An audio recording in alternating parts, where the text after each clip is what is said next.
Hello, I'm Rebecca Downs.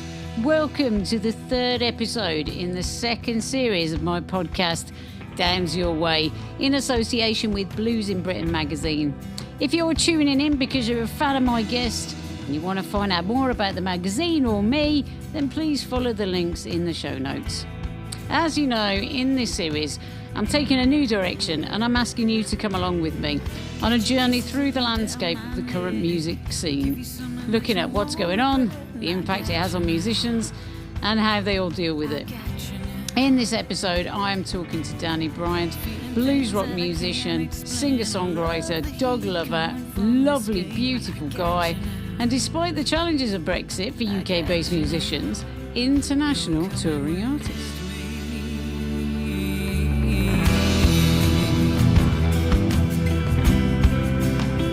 You're coming with me.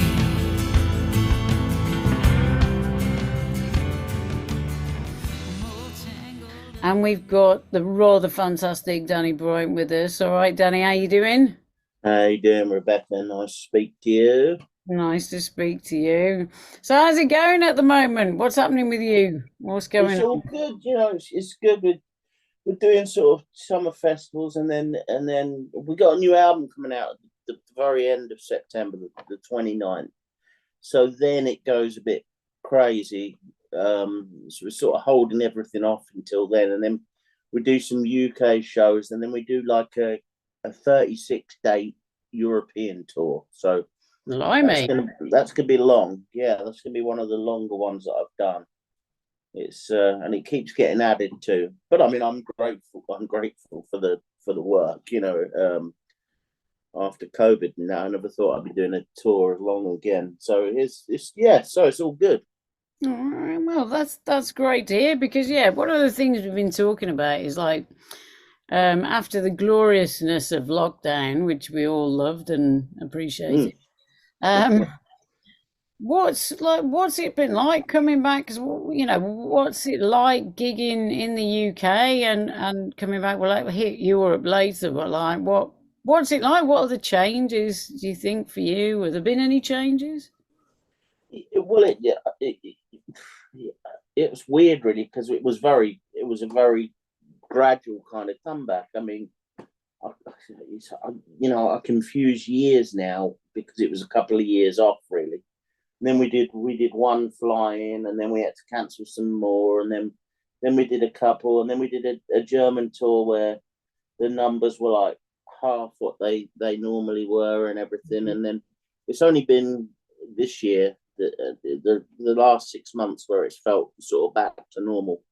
So I don't know about you, but that was my experience with it. There was still, a situation where people were wary to come out, and people were maybe out the habit of coming out, and people also were financially not in a good situation. So it started to find its way back to normal now. But yeah, it was tough there. And I don't need to tell you, same thing. Yeah, I mean that's certainly what we found, and I think from speaking to others as well, not just artists, but like some people that go to loads of gigs, those absolute legends, and we all have them that you just know that they're going to be at your gig, they're going to be at other people's gigs. They've been saying as well the numbers are still down. I've been to gigs of people that I know around the West Midlands where numbers are still not back up. No. They're not back up to normal. And a lot of artists are saying it's because, a lot of people are leaving it later to buy tickets. I mean, do you think that's what you find? I don't know. I mean, I always feel much more comfortable with a strong pre-sale than relying on the door. But I think we have to take it. I was just watching the news, just then, and I think you have to take into the account the way the economy is and everything. We had everything, didn't we, all at once? Brexit. We had, and now, obviously, all the money that was loaned out by banks for businesses and things for COVID, all that money has to come back somehow to the government. So the cost of living goes up, and people only have, a certain amount of money that they can spend on a show. Sorry, that's my dog. That's okay. We love dogs. They can bark as much as they like. It's okay. What's the dog? What's the dog? She's a little Jack Russell. Oh, so sort of similar to my Ralph. Do you want me to get her? Oh, please.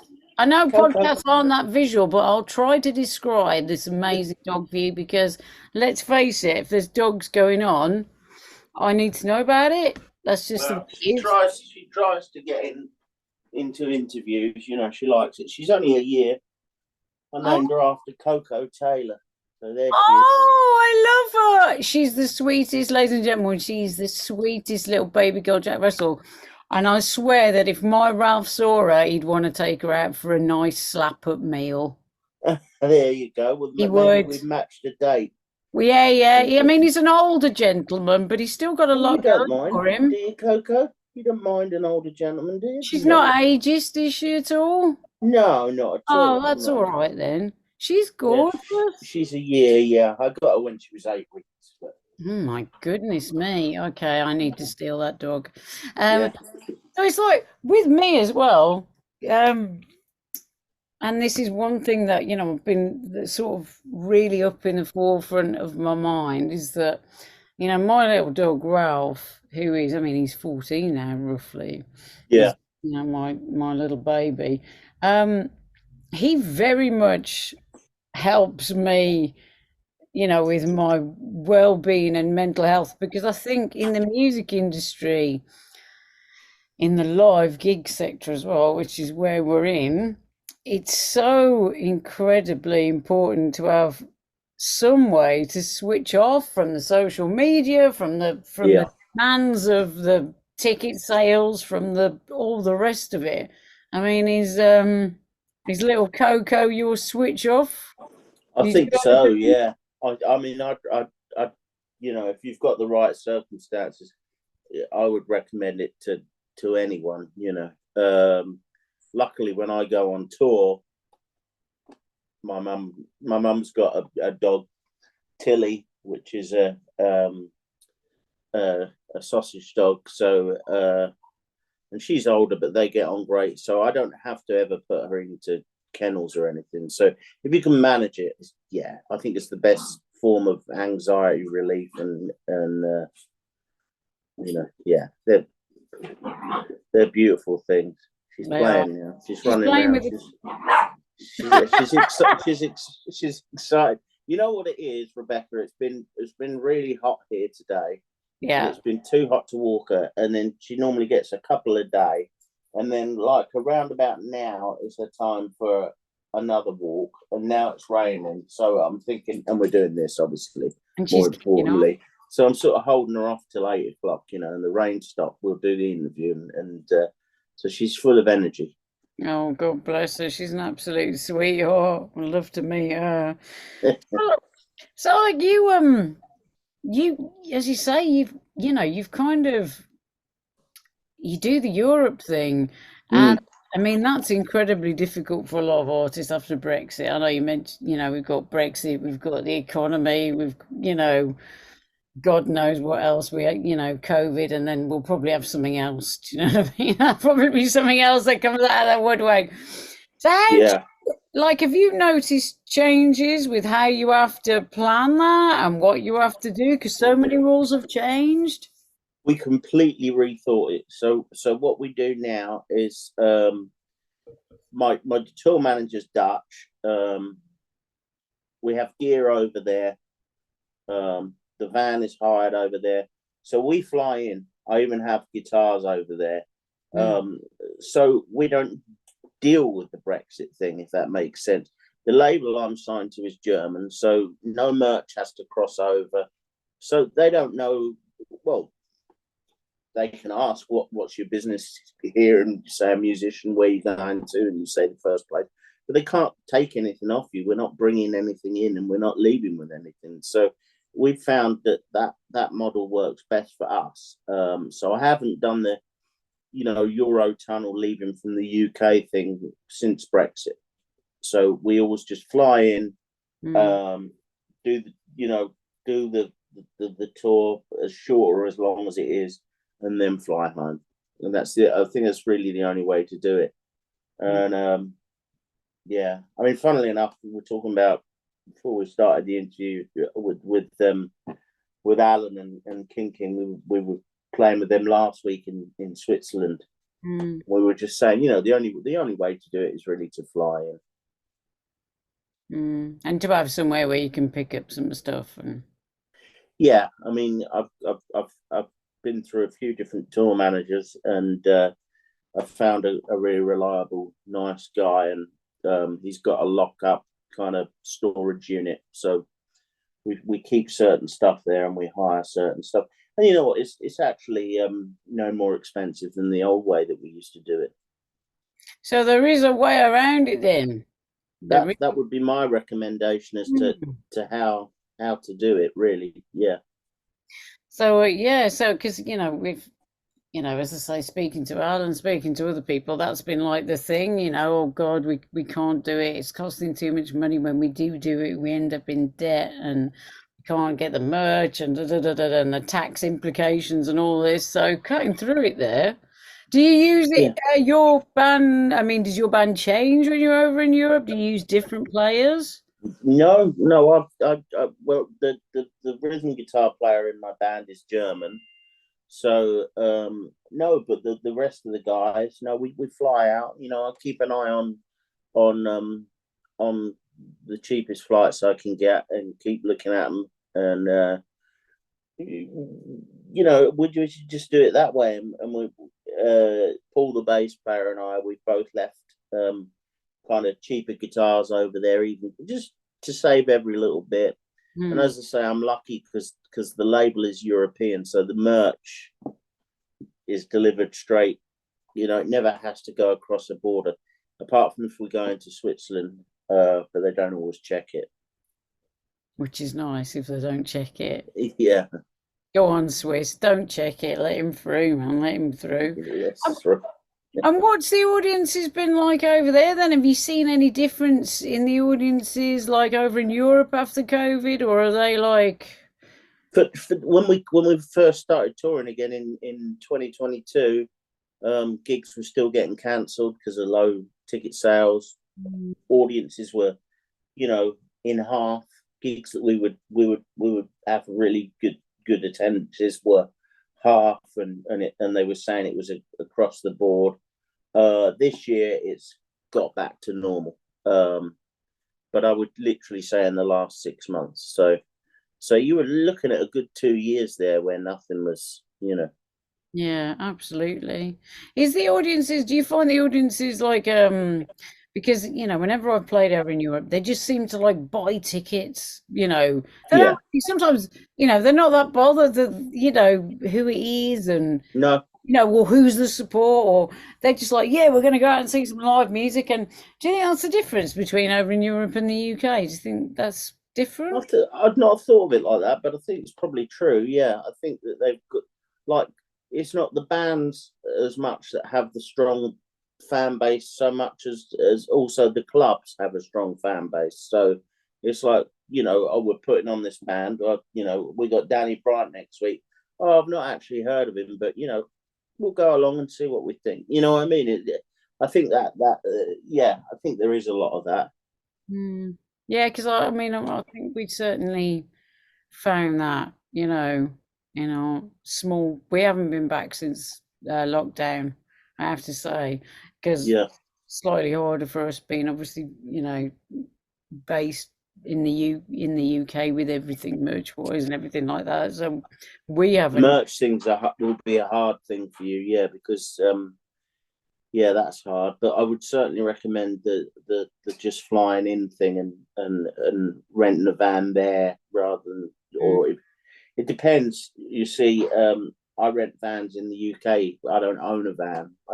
We did for years, and I found it was easier to just rent one. But if you already have a van, then it's costing you even more if you've got to go out and rent one. But it's interesting to know that there's ways around it, and I think everyone will be kind of like, all right, there is a way around it. And I was talking to another band from a completely different genre, but doing really well. More rock, I would say, very rock. And they were doing quite a big support tour over in Europe, and they were having the merch issue. The fact that basically, because they're a support band, they're not getting paid or anything like that, but it was through the label. But they'd still got the merch issues because the label was based in the UK, so they were still trying to figure that out. So, yeah, they ended up that's at the end, tough. I think, not taking any merch and just putting banners with QR codes up so people could, Yeah. go online and get it or whatever. So, But as you and I both know, I mean, if you're doing supports, merch is your key to financing it. If you can't sell your merch, that's a nightmare. it is a nightmare, isn't it? I mean, it Yeah. really is. And there's been a lot of festival sort of closures in the UK. I mean, there's so many festivals, and it's been, I see quite a few on Facebook. Oh, pulling it at the last minute. We just haven't sold enough tickets, or blah blah blah blah blah, or too many bands are dropping out, and they've got to change them because either the health, the COVID thing again, because people are still, if they have COVID, sometimes they can be poorly enough not to be able to perform. So I think Yeah. festivals in the UK, like at certain levels, are still people are still sort of quite tentative about buying tickets sometimes, I think. Yeah, I think it's just gonna take time. I mean, as I say, it started to feel back to normal to me, but it is like 2019. Things felt like they were really picking up for us, and then it's almost 4 years late. Well, because it was late 2019. 4 years later, and we're only just getting back to that same place. Whereas if COVID hadn't happened, same for you, same for all of us, we'd have had another 4 years of building fan bases and earning money. Absolutely, absolutely. So when I say things are good and getting back to normal, I mean just back to normal, not like it's suddenly racing ahead and everything's it's just at the moment just grateful to try and find a way back to where it was, where we left it, if that makes sense. Yeah, absolutely. So have you experienced any problems in the UK with, festivals, gigs, things being cancelled, pulled from under you, or? Well, those wonderful people at HRH, yes. I don't mind going on record and saying that that was a long fight for them to pay me for anything, and the amount of excuses that came up, and the fact that we paid it into your account and everything. I must say I did eventually get paid, but I would warn anybody against paying it, and I'm not frightened of any repercussions there because I've got the email evidence to prove all of that. I not this particular organisation because they let so many people down, but a lot of local promoters I feel for as much as I feel for the artists because they were all going through it as well.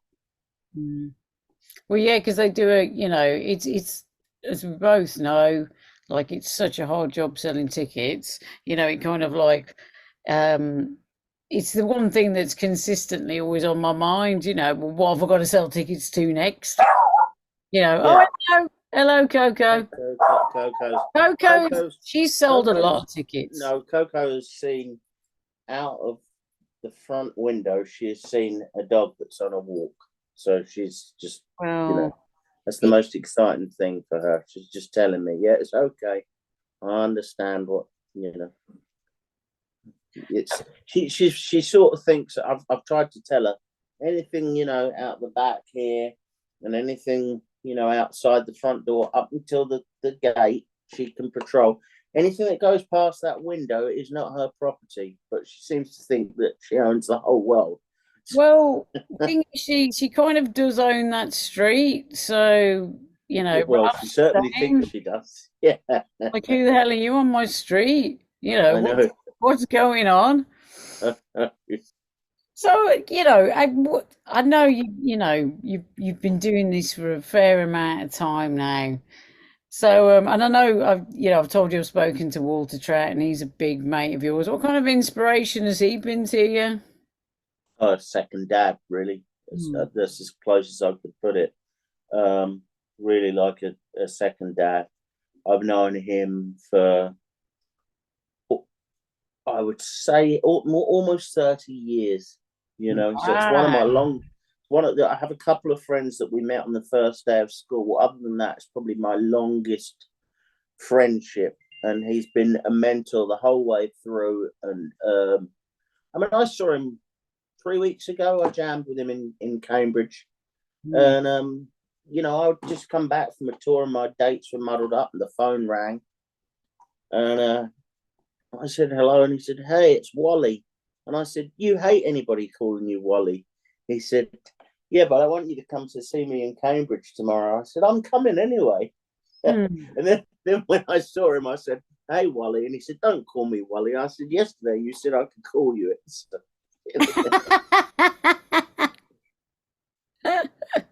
But he'll sign a text sometimes, Wally, just as a private joke, but he won't mind me saying it. That's so cute. Yeah. So is it, he's been the number one inspiration, really? Yeah, him, and in terms of the music business, him and Alan and Stevie. Then there's lots of other people I like. I like you, Rebecca. I like a lot of He's people. got to say that, folks. He's got to say that.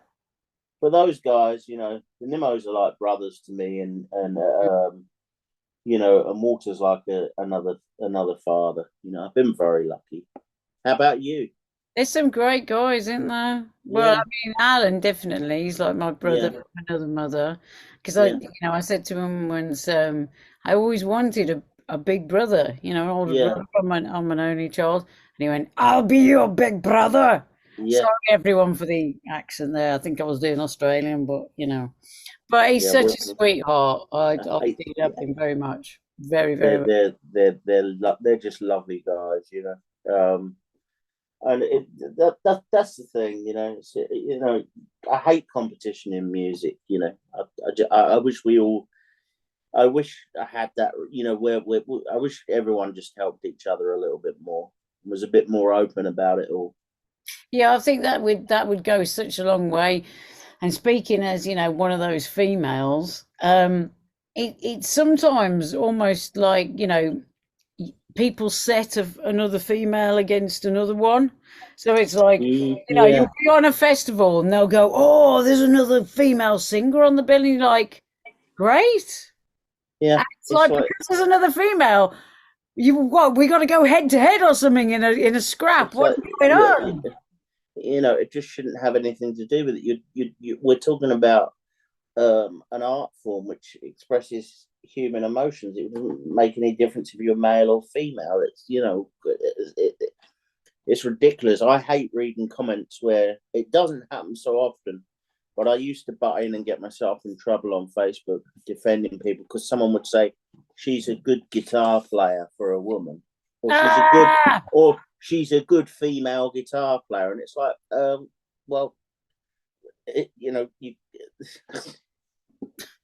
it's almost like, how could it possibly make any difference? It's so funny, isn't it? Having those, female assets, they just interfere with the guitar playing. They get in the way. Do you know? Well, yeah. But I bet you get a lot more men watching you than I do. Well, I don't know about that. I don't know. But ever since I cut my hair, it's all been downhill. Perhaps that's what I've done wrong. I've got a little mullet going on now, though, so maybe they'll all come back again. You never know. It's looking longer, isn't it? Yeah, it's a little mullet. Yeah, I'm trying to go, sort of 80s vibe, really. These people that are listening to this on a podcast have missed out on so much. We can't see your hair. They can't see the dog. I know. They're just gonna have to come to a gig. I mean, and that's what they're gonna have to do. Yeah. That's the way. Well, we can guarantee your hair at a gig. We can guarantee my hair. We can't take Coco, I don't think, to a gig. You'll have to put a big backdrop up of, Coco. Yeah. That's the best way. But go on. Well, I know it's Joanne Shaw Taylor. She's got this Hank the Sausage Dog now, and he's got his own Spotify and Instagram account. So Be great if he did have his own Spotify. Yeah, just be barking, but yeah. So I've given in and followed Hank the Sausage Dog. I'm going to have to do that now. That's it. I'm going to have to do that. Although Ralph won't be very happy, but what can you do? I just won't tell him. No.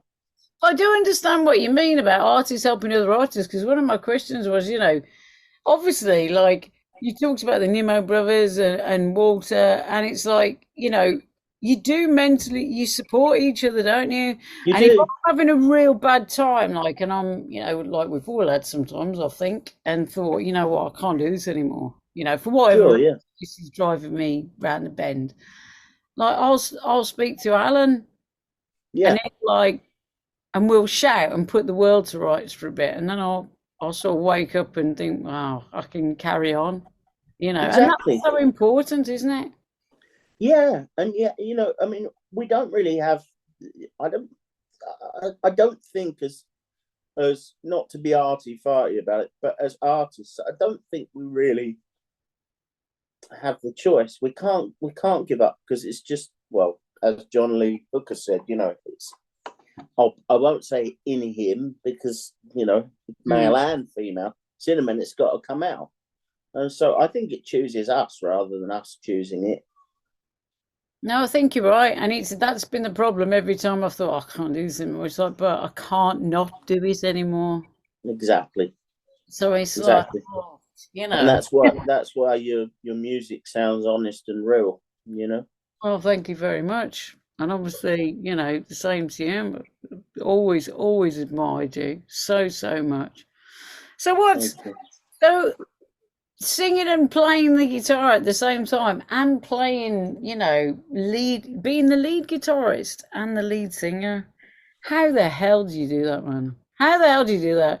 How the hell do you Well, it was do that? because I was always like one of those ones that, well, it was like I mean, I love bands where there's a guitar player and a singer separately, but for the sort of thing I wanted to do, the guitar player sort of had to sing as well. Like with someone like BB or Freddie or Walter or anybody, you sing and then you play guitar. So I don't know, really. I've never really known any different. All I know, I mean, I wanted to sing. I couldn't. Guitar-wise, I wouldn't say I was a natural at guitar, but it was something I could practice very privately. An electric guitar not plugged into an amp. So I could get to a point where I was proficient enough to kind of do it in public. With singing, I just had to learn the hard way. I mean, I had some lessons and everything. I mean, I enjoy singing now, And so you've never just been in a band and just done one or the other, like before you. I never have. No. I mean, I was never someone that was in bands, so it's always been my own band. The only experience I've had with that is Bernie Marsden, who's another great one. We're talking about, people that we're close to. He was quite crafty, actually, but he won't mind me telling you the story. That he messaged me one time and said, "Oh, I'm in London in 2 days' time. Do you want to come up and jam?" And I said, "Yeah, I'd be honoured." And then he sent me one about an hour later. Actually, my rhythm guitarist can't do it, so here's the set list. So I had to learn like this whole 15-song set list before the show. And then after that, actually HRH, not the year that we had to wait ages to get paid, but the year before that, I you do the check-in to get your passes. Someone said there's a message, "Oh, can you go up and see Bernie in his dressing room?" I knew it was going to say, and I'd forgotten the whole set list. And he said, "You remember the set, don't you?" And every part of my body, as much as I love playing with him, wanted to say, "I don't remember it, Bernie." And I went, yeah, of course. So there's me backstage before going on, and we're on directly before him, searching through my old notes. But somehow I got got through it somehow. So that's the only experience. But he did pay me the favour of coming back to a couple of shows of mine. So I thought, right, I'll spring a couple of songs on him. But he got them easily. Oh, so I man. thought I won't play that game again. But that's so cool. well, it was, yeah, but it was nerve-wracking at the time because it was like, how can you, I mean, how can you go on stage with Bernie Marsden and say, oh, I don't quite know how to play Here I Go Again or Fall for Your Nothing or something. So yeah, I was actually like on Tab Crawler, all these kids that are on there, it's going, oh, and I'm like, I'm gonna learn at the last minute. I shouldn't really give those secrets away. I should say I just breezed through it. But, You had it all stored in your memory, and as soon as you picked up the guitar, it all just flowed back into your fingers. Well, my biggest advice on anything like that is just take one step back, because a mistake you can't withdraw. Whereas if you don't know what's happening, you can just be quiet and the final advice on that would be, if all else goes wrong, go and look at your amp like it's broken. Yeah, just like look quizzically at your amp or your pedals. I've known guitarists doing that a lot. Bend down, twizzle the pedal. Yeah. Look quizzical for a bit. Oh, bloody pedals. Not my playing, it's the pedals. Yeah, unfortunately, I don't use any. You should have some fake pedals there. Just yeah. Should do, yeah. So I mean, I'm not going to keep you too long, Danny. But like, I mean, I teach. I've got privilege of teaching in college and a university. And part time, and I teach them great music students, and they're just brilliant. They really do, and they're just great. So like, and there's quite a lot actually of people that love the blues there. That's great. Kids, and I was talking to one about Walter Trout the other day, and he was like, couldn't believe that I was going to speak to him. He's like, oh, God, so I keep telling them, showing them different people on the scene. One of the people I show them is you. Thank you. So what advice would you give to like some young players starting out today, like in our scene really as well? Practice, but also love it. Go into it for the love of the music, and then you'll never be disappointed.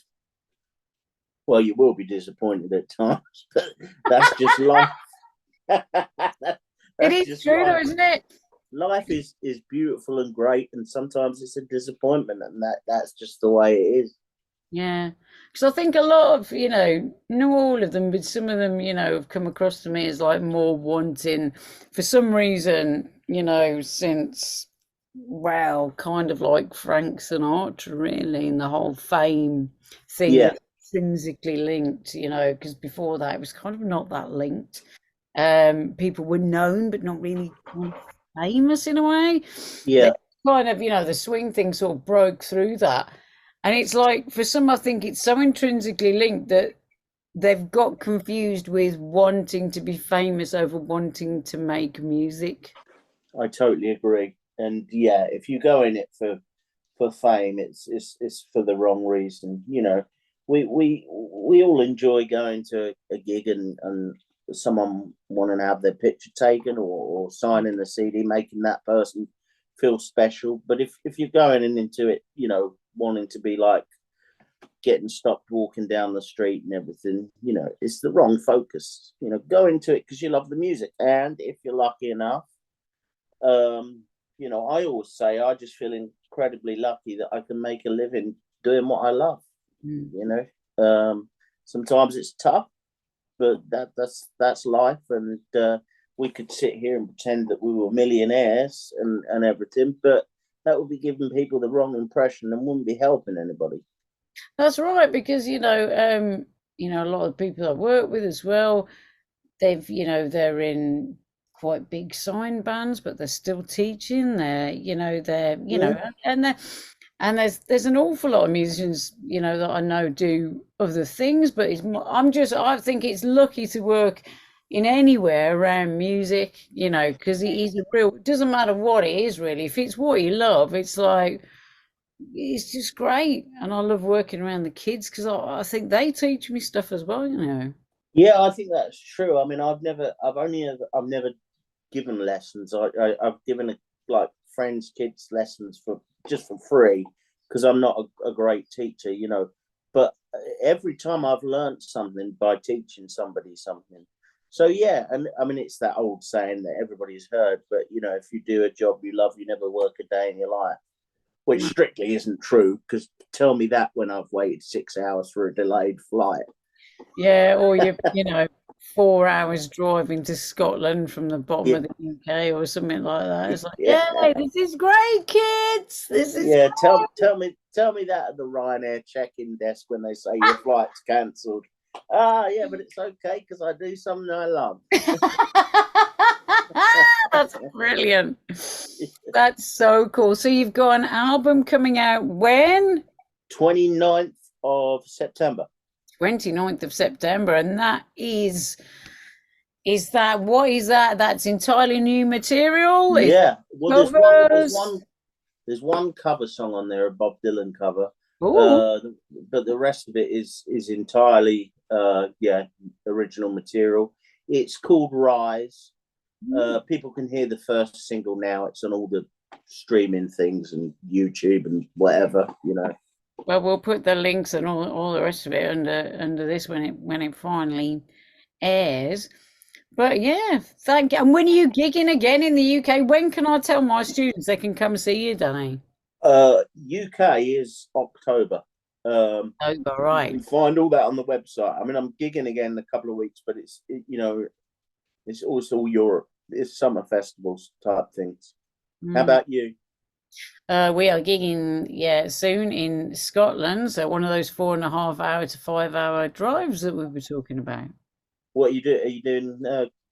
What one are you doing? Kinross. Wildfire. We have done Kinross. He's a nice guy.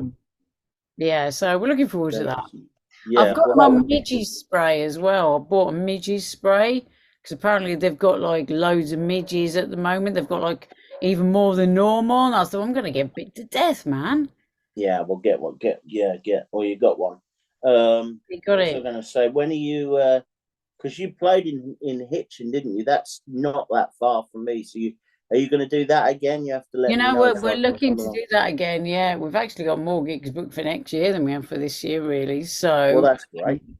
I would, if you're in the country, I would so love you to come down and definitely even think about getting on stage with us like that. Well, whatever you want to do, you can come down and just get drunk. We don't care. Yeah, well, I'm good at that, and I'm good at sometimes I'm good at the guitar. Other times, fantastic. And obviously, the more you drink, the better we sound. That old classic, you know what I mean? That's the way it's got to be, isn't it? Yeah. Thank you so much, Danny. Thank you, Rebecca. Been an absolute pleasure. It's been my honor. Guys, check. Go to all the socials. Links will be at the bottom of the podcast. Check him out. Danny, we love you. Bye, darling. Bye. Thank you. Bye. You're coming with me.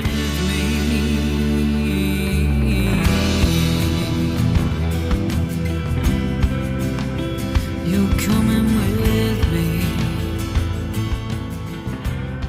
Thank you so much for listening to this episode of Series 2 of Dan's Your Way in association with Blues in Britain. Massive thank you to Danny for being such an enjoyable guest, having a great discussion and taking part. I really enjoyed that. Thanks, Danny. As usual, if you have any comments, questions or feedback, please email or message me. Contact details are in the show notes. In the next episode, I shall be talking to the amazing Els Bailey, who has spread her wings across blues, rock and Americana in a career that has seen her win awards and have albums that have charted. This is the first of 2 episodes where the girls take centre stage, and I'm really looking forward to it. That should be online 9 a.m. on Friday, 18th of August. And I'll make you see.